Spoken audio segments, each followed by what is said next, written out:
welcome back to the Washington Outsider Report on the Coalition Radio. For those newly joining the program, my name is Irina Zuckerman, and I am the editor-in-chief of the Washington Outsider. With us today is a very special guest, Dr. Joyce Banda, the former president of Malawi. She's been visiting the United States and attending the National Prayer Breakfast. There's been a lot going on concerning Africa-related issues, and we are here to discuss some of them, some of the issues affecting African countries, the crisis that the impact of the global crisis on local issues, and the ways to confront them. Thank you so much for joining us today, Dr. Banda. I'd like to ask you a few questions just to introduce you to our audience, which is very international. Could you tell us a little bit about yourself, about Malawi, and about your past involvement in politics? My name is Joyce Banda. I am the former president of the Republic of Malawi. I'm truly grateful to be a guest on this platform, and thank you very much for inviting me. And I would like to thank all the viewers. I grew up in my country. I went to school here. In my country, I started my work 45 years ago. I am 73 years now. But I started out, I did a lot of my work in the private sector and on the development platform, mobilizing women in my country, believing that economic empowerment of women is key to social and political empowerment. So by 1997, I had grown the organization that I founded to 50,000 rural women, providing microfinance, having been trained by Muhammad Yunus at Grameen Bank. That development work, and my own businesses led me to become very popular among my fellow women. But I had spent 10 years in an abusive marriage. And when I walked out of that marriage in 1981, I decided that I would never stand by and watch another woman be abused if I can help it. And that's when I discovered that when women are economically empowered, they have the strength and the ability to make decisions about their own situation and their own destiny. I've also been fortunate that most of the things that I have championed have originated from my own personal experience. At 13 years old, I watched a good friend of mine who was rural-based drop out of school because the family could not raise £6, $6, 10 shillings that we needed to pay to continue with education. She dropped out. She was brighter than me. But in spite of all that, she dropped out. And as I'm talking to you now, she is where I left her. So it was at 13 years old that I came face to face with the injustice of this world. It was at 13 when I realized that it is a sin to be a woman in a situation like ours, where patriarchy is very strong. And therefore, women don't have the opportunity to go to school. So for me, I made it a personal mission that I would spend my life sending as many girls as possible to school and empowering as many girls as possible to school and economically empowering as many women as possible to give them a choice to walk out of abusive situations as I had done. So that is the work that led me into politics. It was the women that decided maybe I would be better off in parliament, participating in passing laws that would be favorable to women and get rid of those that negatively impact on women and girls. That's how I ended up in parliament as member of parliament in 2004, and then went on to be appointed cabinet minister for women and children, and then foreign minister. Then in 2009, I stood with my president then as running mate, and we were both elected to the leadership of this country. And my president won by 67%, and everybody knows in Malawi that has never happened before. It may never happen again, but it was the women's vote. The women that I had worked with came in their thousands to come and vote to get the first woman vice president in Malawi. And then it was while I was serving as vice president that my president passed on, and then I had to take oath to become president of Malawi. That's incredible. And it's an incredible story, and I think this is an incredible testimony of what's possible with enough determination, with enough courage, and enough heart. How since that time, what has been the situation with women and with the youth in Malawi? What has changed for them? Yeah, the situation in Malawi is Malawi is one of the poorest countries in the world, but it is not the country that is poor. It is the people that are poor. So what people require, what people need are opportunities in order to transform their lives. So while I have done my part, the organization that I formed has gone on to reach 1.3 million Malawians, but it is the people themselves that must want to change their situation first.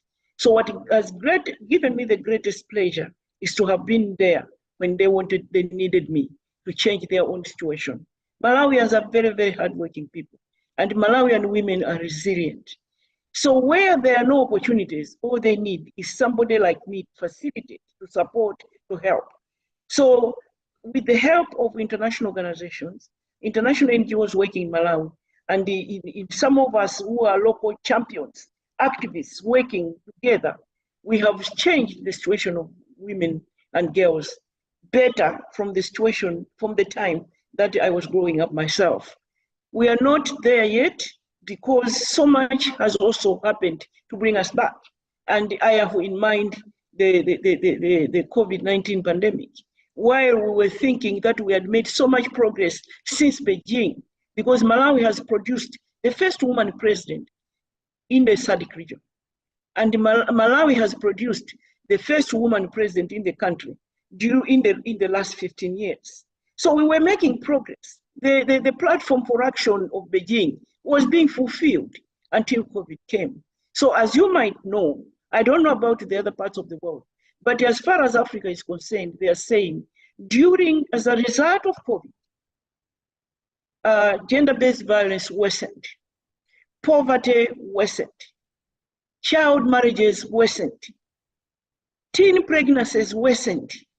So the teen pregnancies and child marriages forced girls to drop out of school. So while we had made progress in sending as many girls as possible to school, according to UNESCO in 2020, they said that 9 million girls had dropped out of school. So as I'm speaking to you now, already 135 million women globally are not going to school. In fact, I'm told that number is higher. But as far as South Africa is concerned, 41 million girls are not in school. And that is the tragedy. That is the fight we have. So what saddens us is that while we were counting our gains and looking at the progress we were making to send as many girls as possible to school, a lot dropped out during COVID. What I don't understand is how the domestic violence gets worse when both man and woman are under lockdown. But that's the reality. Domestic violence also worsened, gender-based violence. So while we made a lot of progress, for me, in my opinion, COVID brought us back. So the question that I have is that it is also said that during COVID, the 1% of the richest people in the world became richer. Some of them because of the businesses they do. Because people could not go there under lockdown, they were ordering online, and so businesses grew for those that are rich already. So the question that I've asked, and sometimes I call it an appeal, is to say that if that is indeed the case, is it not a moral obligation for those that became richer to use those extra resources to help the global community rebuild post-COVID recovery, to help countries, to bring back the girls to school, to reduce poverty even further? to fight corruption and to fight poverty and to fight gender-based violence? Is it not possible? This question nobody answers me, and I think because I say it in situations like that we are having now in an interview, I don't know who I'm talking to, but I just know that I'm concerned. I'm concerned that so much can be done, that there's no fairness in the world, that those that are suffering continue to suffer and the situation gets worse, but then there are those with too much that they get more. Is there no way we can find to help those that are underprivileged? Let's talk about that some more actually, because during and soon after the pandemic, a lot has been said about the medical situations, about the lockdowns. A lot has been said about vaccines, who should be donating them and where, but not much has been said about offsetting the economic and social impact of the pandemic, and exactly what you said, the disturbing data about the rise in domestic violence, about the impact on women who have had to leave workplaces and girls who have not been able to attend school, about the rise in child marriages. Has there been any organized international impact at the United Nations, at any regional organizations to address these discussions? Because this tragic social impact is almost never mentioned in the media. I have not seen much discussion of it in the international media. Certainly not with respect to Africa, but in general as well. The UN Women launched what they call generation equality. So we are going forward, looking at Beijing plus 20 and Beijing plus 25. What did we do and what did we fail to do? And then having a new agenda to go forward and to achieve more. So then the pandemic happens in the midst of all that. You could think that we could all look at all this together and build agendas moving forward. What I know for sure as a woman leader is that women are networks. Like, for example, here in Africa, there's a very strong network under the African Union called the African Women Leaders Network. That network was instituted, was formed by UN Women and African Union. And we, even former presidents, sitting female presidents, leaders on the continent that are women, activists, young and old, intergenerational, we are well organized. We have got an organization. There has been a global effort to raise funds to help women's organizations implement their projects better, because that is the greatest challenge they face. And if you Google, you will find that globally, money has been raised, and they said the pledges were $40 billion, but only 1% of that ended up with the women's organizations. That is the question that we must ask. Why? But here we are, helpless. We don't know who to approach or who to ask. Another thing that I find very concerning is that sometimes we slow down our own achievement. How? Because international NGOs will come to Africa. We know exactly what we should do to change the situation of women and girls. I know what happens during the first 10 years of a girl child, and I've actually written a book about that. It is called From Day One, looking at the challenges a girl child faces that might stand in her way of bringing out the very best within her. But what happens? We get no support until this girl child is 13. Then international bodies come and tell us, oh, let's focus on the adolescent girl child. Let's give support to this adolescent girl child. Let us support her to go to school and so on. Yes, those are good causes, but in my opinion, as an African leader, it's too late. Why am I saying this? I'm saying this because I feel that efforts, good efforts, go to waste. Resources go to waste because there's no coordination between the international NGOs that come to support women and girls on the continent and the women's networks, women leaders, local indigenous NGOs. If only there can be found a way of when they come, they partner, forge partnerships, smart partnerships with these local indigenous NGOs. I say this because it has happened to me. I've been very fortunate that I've met very good people, very good organizations from the West. They have come, they've partnered with us, and we have achieved so much together. So that is the only way we can accelerate support that we can provide to families, to communities, to eradicate poverty, gender-based violence, send as many girls as possible to school. It is only when we partner. But what breaks my heart is that sometimes international NGOs will come and hope that they can do it for us, and then they do it the wrong way. They're starting late at 14 years old of a girl child. It's too late. She has already been traumatized, and so she will not make much progress.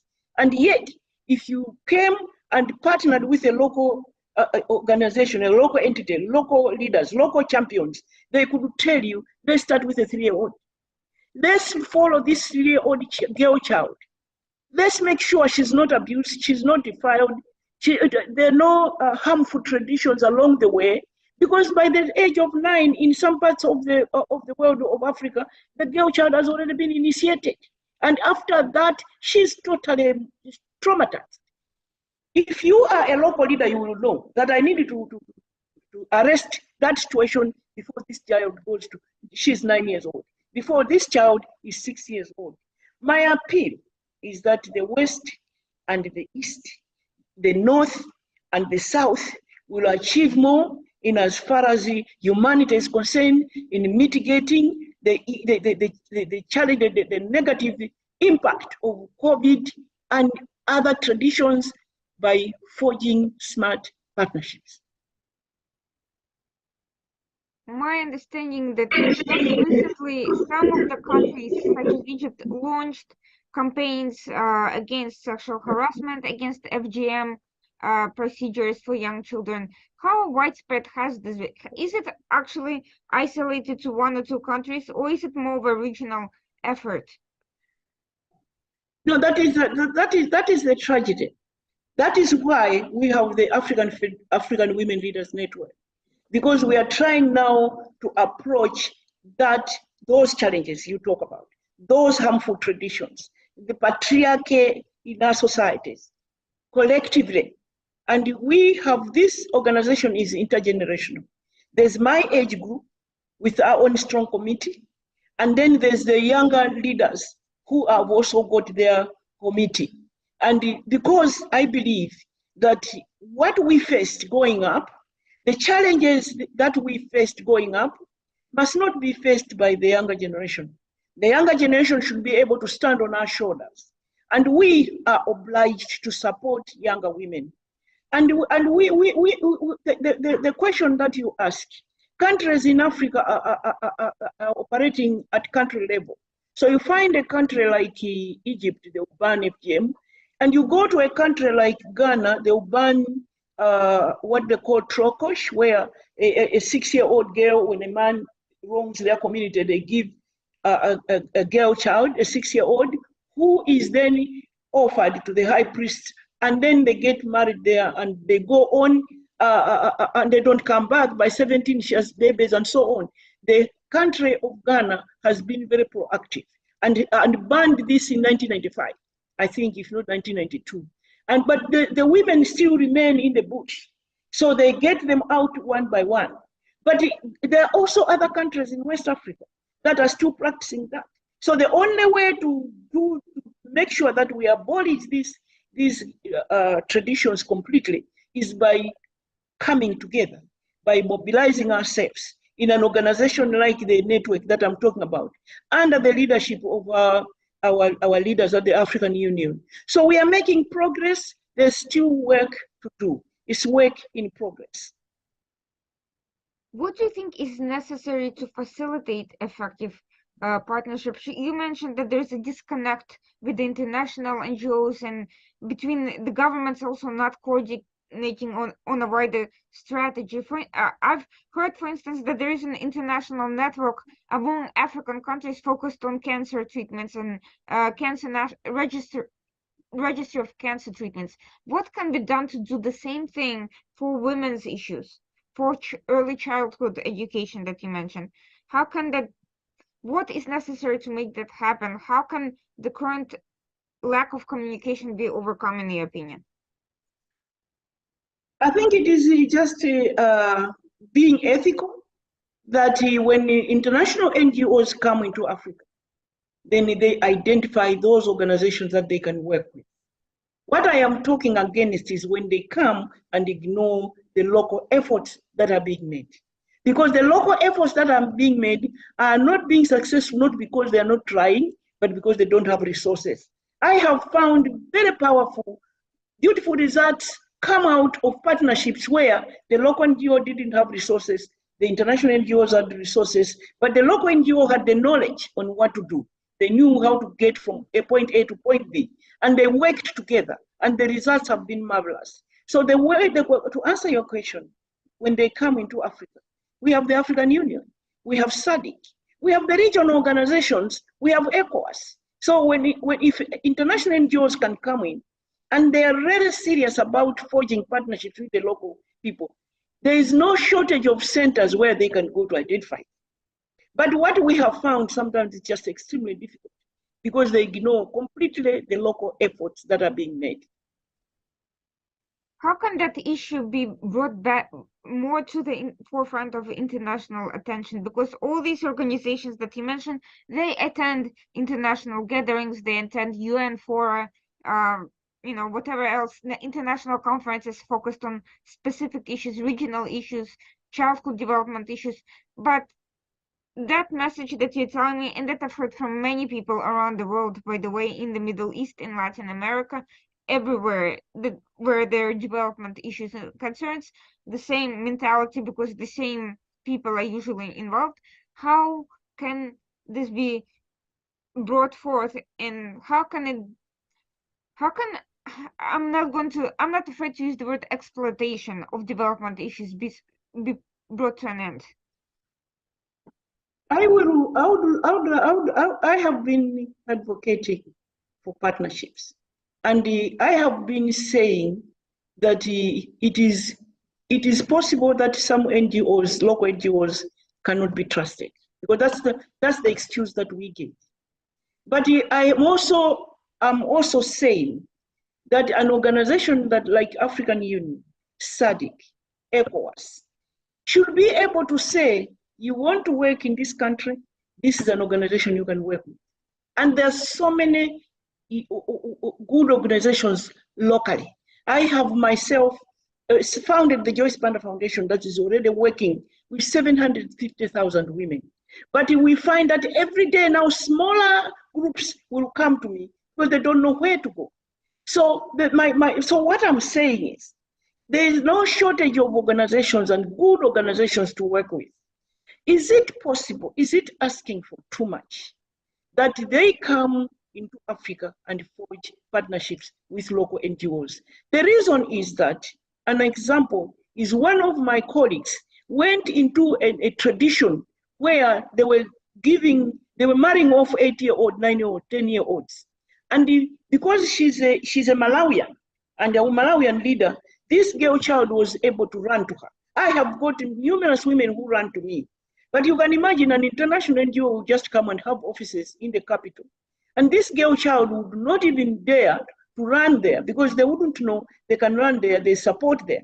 Now, what the situation I see, and I've seen it over and over again, and very good initiatives coming out of that and good results as well, is where this girl child will run to Joyce Banda Foundation. And then Joyce Banda Foundation will say, but those resources we don't have, but we know Plan International. And then the Joyce Banda Foundation will take this girl child to Plan International. That we have done again and again in the country called Malawi. And that is what I'm hoping. If a lot of that was happening, then we would be able to solve our problems. And unfortunately, even those international NGOs don't have enough adequate resources. So that's when I'm calling upon the richest of the richest, those who have benefited even during COVID. Is it asking for too much to ask them to allocate some of those resources towards post-COVID recovery programs? What happens with the girls who have already been married off at a young age? Can anything be done to help them in those situations? Can those marriages be broken up, and can those children be relocated to a safer place? And can their financial situations be somehow provided for? Is there a process for that at all? You asked a very good question earlier. You mentioned government. I believe that there must be political will on the part of government to pass the right laws to protect the girl child, but also to laws that would protect the girl child in punishing those that exploit girls. So in countries like Malawi, the law is very clear. No girl child should get married before the age of 18. So, but then this girl child is in the village, but the family is persuaded is to send her off to marriage because of hardships, because of poverty. So in one area of this country, an example is one chief, because the traditional leaders must get involved, must be engaged, because traditional leaders are the ones that support, that are the custodians of traditional culture. So they're the ones who can intervene. This one chief called the chief Kachinda, senior chief Kachindamoto, he went into the marriages because those are her subjects, and he pulled out girls, 1,000 girls from teen marriages, and he decided that she was going to send them to school. The last time I met her, she was now struggling to get money to send those girls to school. And yet I saw a lot of publications congratulating her globally by reputable international organizations, saying this woman has done this and that, she's a good woman and so on. Yes, but where are the resources to help this woman send those girls to school? So for a while, they stayed at home because the chief has said, and ran back to marriage because they couldn't go to school. So now slowly, she's trying to work tirelessly to make the world understand what I am saying, to say, come partner with the indigenous groupings, NGOs, rural-based groups, support them, support their efforts. For example, this one lady that I'm talking about, 1,000 children that dropped out of school between ages of 11 to 16 were taken out of those marriages. If you take 1,000 girls back to school, that area will never be the same again. So it is not even rocket science. It is just as simple as that. That those international NGOs, they come, they look for Senior Chief Kachindamoto. In their program, they are coming to support girls. But there's here is a rural traditional chief who is progressive, who has pulled 1,000 girls out of marriages. Can they not support this lady to send those girls to school? That's all I'm asking. As you mentioned, additional obstacles to all of this remains poverty, and no doubt that the pandemic itself had a general economic impact, and now we're seeing other crises come to the end. The war in Ukraine, the food shortage, fertilizer shortage. Could you tell us a little bit more about how all of these things impacted African countries in Malawi, and what can be done to overcome these concerns? Yeah, so as for food security, I must confess to you that even I, at this age, and after all the work I've done for 45 years, I didn't realize that a small country of Ukraine fed most of countries in the world. And the war woke us up, and we just realized after they started the war, the impact it was having on countries around the world, particularly developing countries. But what that has taught us, and I in particular, and I'm screaming about that every single day, is that there's so much opportunity for African countries who have the largest arable land in the world to be able to look upon agriculture as key, not only for food security and development, but for them to export and in turn feed the world. So we have drawn lessons from this, but I can tell you that what I'm hearing from Africa now is that everybody is alert, and our governments are alert, and they're trying to find ways of making sure that we don't find ourselves here again. For the time being, people are looking for ways of mitigating and supporting countries that, unfortunately, there's so much drought, especially in the Horn of Africa, that it's not because the people didn't grow or they're lazy, it's because of climate change. So there's so much that needs to happen. And that brings me to the issue of climate change. Because what is painful for us as Africa is that we are paying for sins that we did not commit. So the fact that we are having the impact of climate change, the floods, the tsunamis, and the what do we call it? The weather, the change of the weather pattern, the droughts, the inadequate rain, the too much rain, the floods, all that brought together is affecting Africa. What we are being told is that the climate change, the emissions that did not happen in Africa, they happened somewhere else where there was industrialization. We are just receivers of the negative effect on the other side. What I found, I attended the COP27, and I found that I was highly impressed by the willingness for the global North to work with the global South to correct the situation. That, to me, for Africa, is another huge opportunity. We are here, we need to organize ourselves, we need to make sure that we reinstate our broken down environment, but with the help of the North. And what I am hearing is that the North is prepared to work with the South to restore our environment. We are going to have COP28 this coming year in Abu Dhabi. But me, I've positioned myself to make sure that I am correctly positioned to join the movement to support African nations. One, to have food security, and number two, to restore our environment. With respect to environmental issues, how can we ensure that whatever money is donated actually ends up being not just going where it's supposed to, but towards specific things that can actually address specific needs? Because environment is a huge area, it's a huge topic, there's a lot of ongoing and evolving views. How can that goodwill be channeled towards specific issues that can be helpful to people on the ground now? What types of assessments need to happen for that to be something practicable? Yeah, there are organizations now have gotten together. They have paid a lot of attention to the concerns you are raising. And what has happened, what we learned at the COP27, is that they have mobilized themselves. I'm talking about the global North. For example, in organizations such as Rockefeller Foundation and Jeff Bezos have formed a joint initiative, and they're looking at countries in Africa, and I think they're calling it GEAP.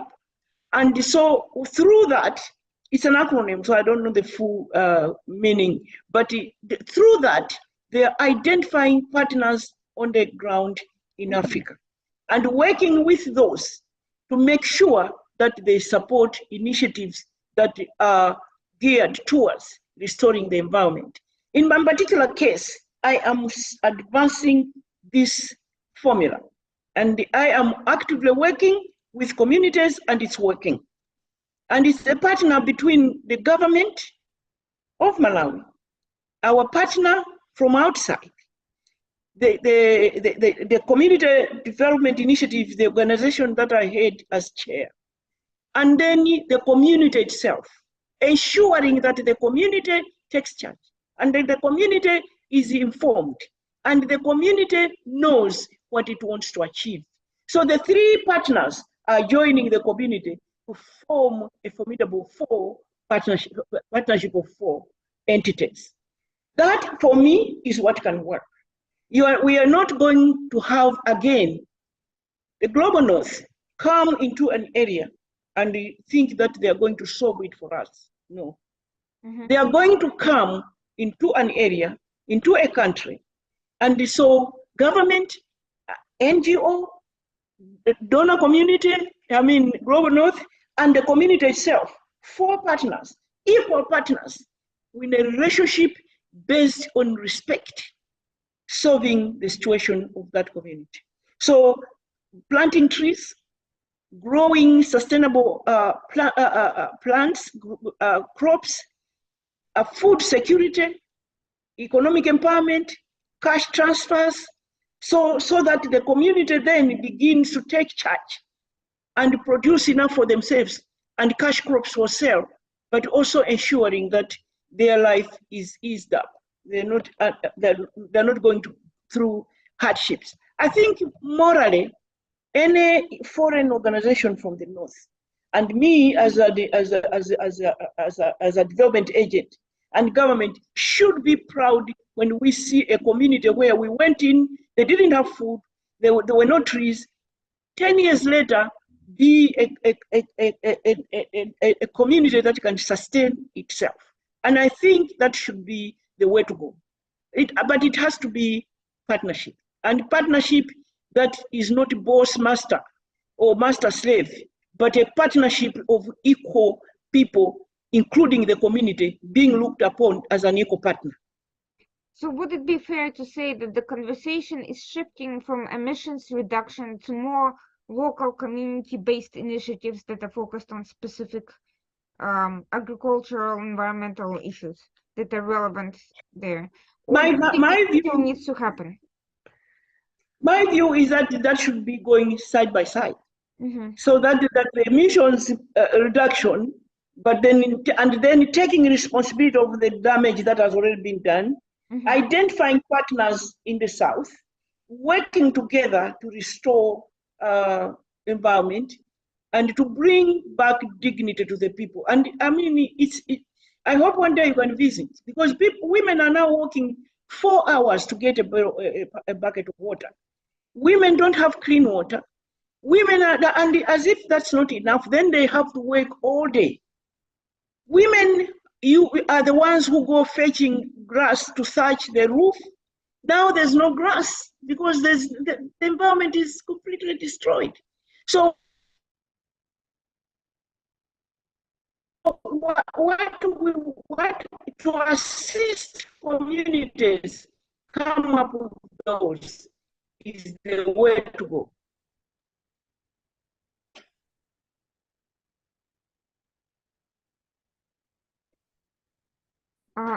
You mentioned sustainability. One important factor here is skill building. How do we teach the skills to make sure that the environment is not mismanaged on a local human level? First of all, that the women have the support that they need, and it's not a one-sided story. And on the other hand, that the environment is not destroyed through corrupt practices, essentially overlogging or just mismanagement, stealing of resources, or issues of local conflict and neighbor conflict over water rights and things like that, that also can impact the management of the environment.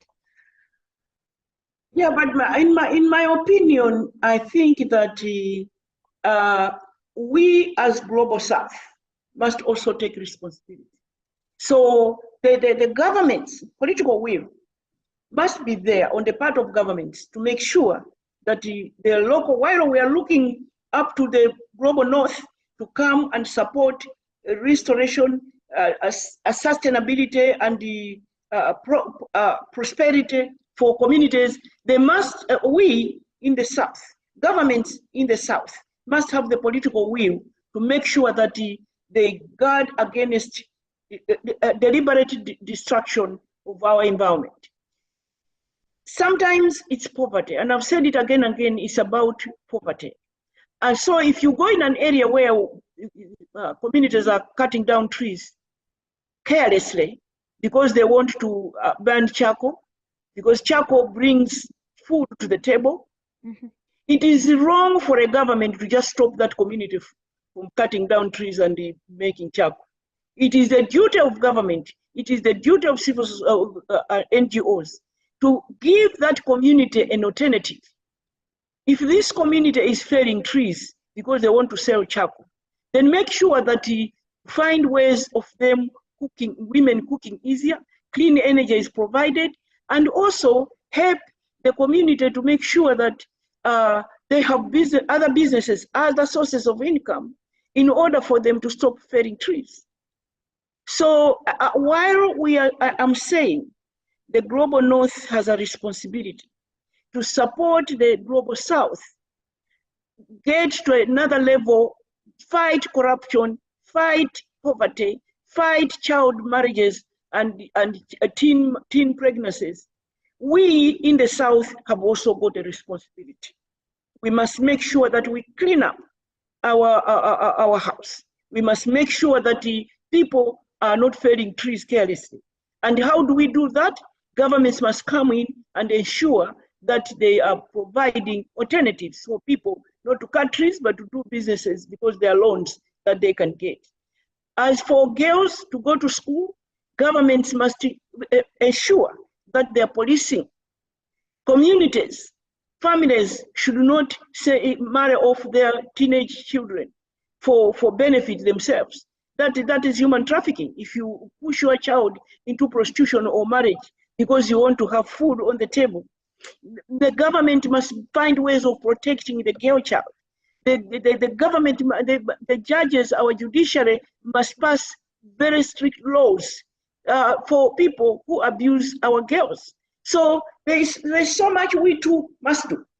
And so that is why having as many local networks of women is very, very important indeed to sensitize communities about our responsibility.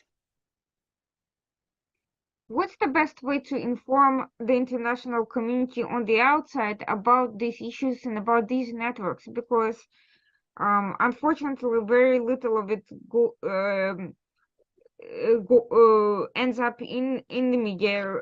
There's a lot of talk about geopolitical issues, about corruption in the government, and about conflicts. There's not a lot about what's actually already being done, what needs to be done, and the people doing it. Yeah, there's a lot of corruption in the north, and there's a lot of corruption in the south. I just feel that it is a cancer that needs to be confronted and fought vigorously. The problem is that you find that, as my friend Ngozi Wela wrote a book that says fighting corruption is dangerous because it's not easy. You are fighting as a leader, you are fighting very strong people. They'll fight you back.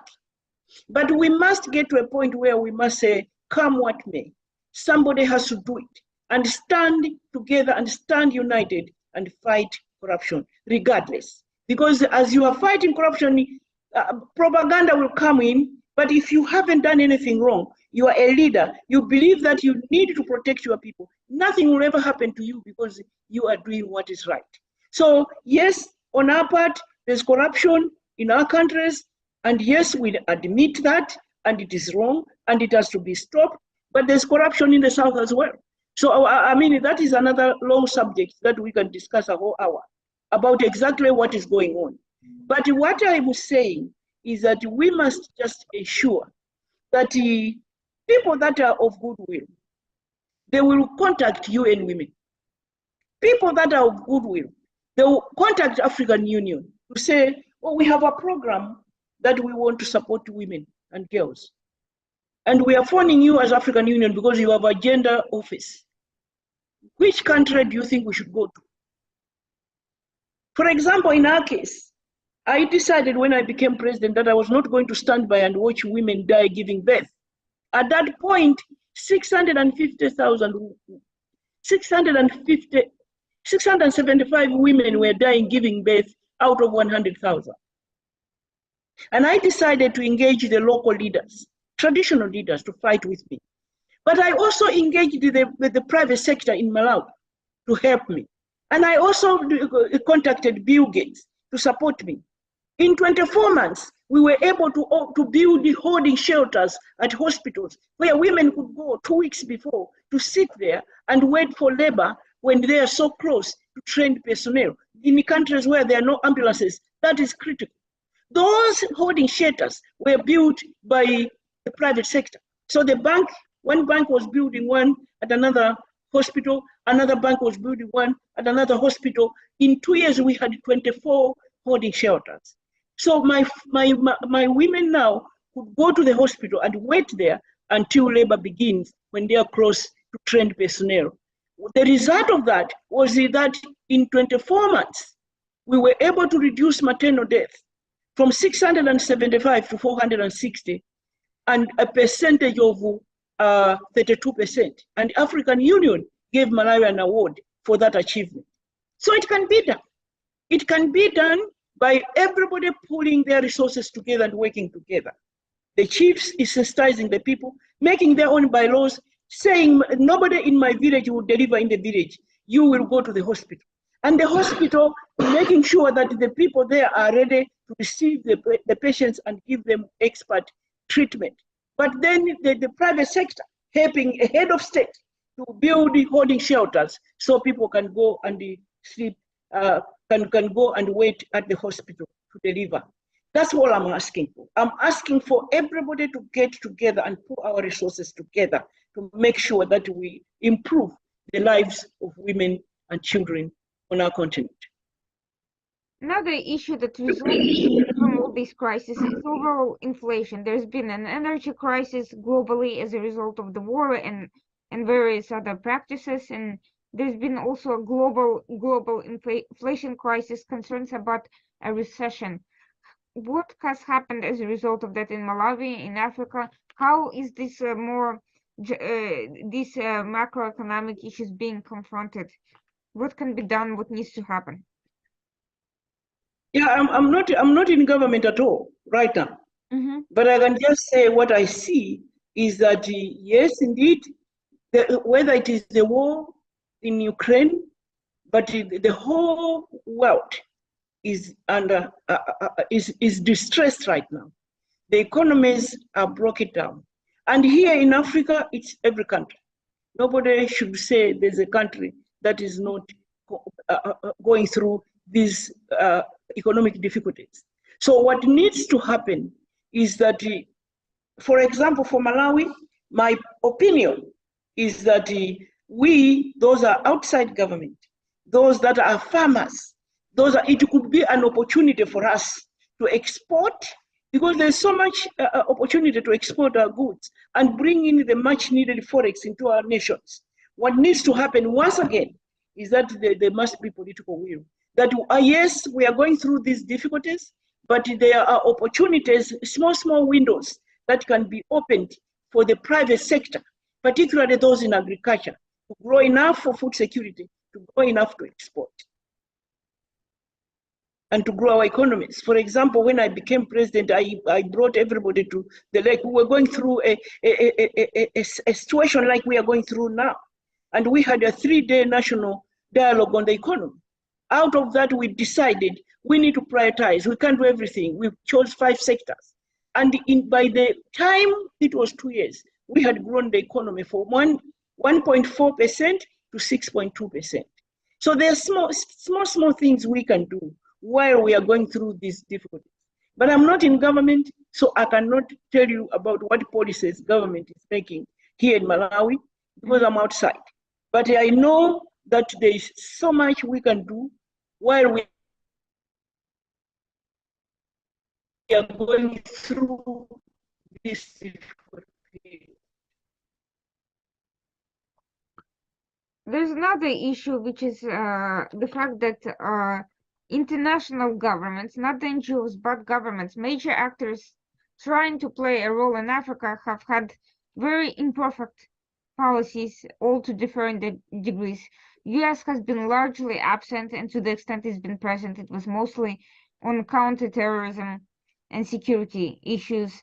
China has been building infrastructure, but it's been criticized for getting countries into debt traps. France has been accused of colonial practices and also has been withdrawing, and to the extent it was present at all, it was only on counterterrorism, and etc., etc. So what role has there been any international actor, government actor, that has played anything that's really positive, and if not, what can be what kind of partnerships do you see with governments that are not either exploitative or destructive or completely um, misinformed and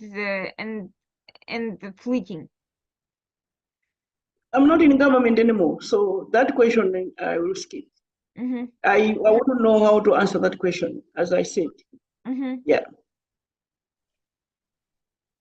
So do you see most of the coming changes coming from private actors, such as private companies, organizations, NGOs, and individuals? Changes coming to where? To recover our economies? Yeah, to recover, to not just to recover economy, but to build up stronger civil societies, counter poverty, counter gender issues, and so forth. Education, for instance, all of that. Yes. I mean, that's what we are advocating for. We believe that the civil society has a big role to play. Mm-hmm. Unfortunately, in some countries in Africa, you find that the NGOs and civil society are looked upon as opposition parties, and they are mistreated, they're abused. There's no space. They are closed out. But they have a role to play. Together between civil society, NGOs and government, they can work together and build their economies and end up being a win-win situation. How can local civil societies be empowered without being viewed as foreign agents or as, opposition or as troublemakers? How can that space be created and strengthened in a way that doesn't cause additional friction and tensions and internal misunderstandings? Yeah, it is both ways. I have been both a government leader in public office, but I've also been on the other side in civil society. I think it is the approach. I think it is the relationships that you forge. Even government would be willing to listen to you and to support you if they felt that what you're doing at the end of the day brings credibility to government. So other than starting fights every day with government, but trying to engage them and reason with them and make sure that there's amicable solution to problems and the respect in all your dealings together. And equally, government respects the civil society should respect government. For me, that is the way to go. Thank you so much for your time. Thank you so much for your insight. It will remain an open topic of discussion because these issues are ongoing. They won't stop today or tomorrow. But I think what you highlighted here is essential to bring to international understanding. The issue with the women who are no longer able to educate themselves or work, and the girls who have been forced into this horrible situation after the pandemic. This is something that needs to be examined much closer. Resources need to be dedicated, and quite frankly, the pandemic is a warning sign. This is not the first or the last international crisis we'll be facing. There may be other illnesses in the future, other disastrous situations, and we need to be able to confront them without making things worse for the most vulnerable groups of population. So I hope their lessons can be drawn from this, and the damage can be confronted and reversed. And thank you so much for bringing it to our attention. I hope in the future we can continue discussing progress and seeing whether this can bring more impact, maybe whether new partnerships can be forged, and whether people can learn from past mistakes, from bad experiences, and kind of find better approaches to confronting these issues together. Thank you Yeah. for everyone who's been watching this. We've had a very interesting discussion on the global crisis and the impact on African countries and what can be done to deal with them more effectively with Dr. Joyce Banda, former President of the Republic of Malawi. For those who just joined us, this again was the Washington Outsider Report on the Coalition Radio. My name is Irina Zuckerman, and please do stay tuned for our next episode next week, same time, Tuesday, 9 p.m. Thank you everyone for joining, and have a good night.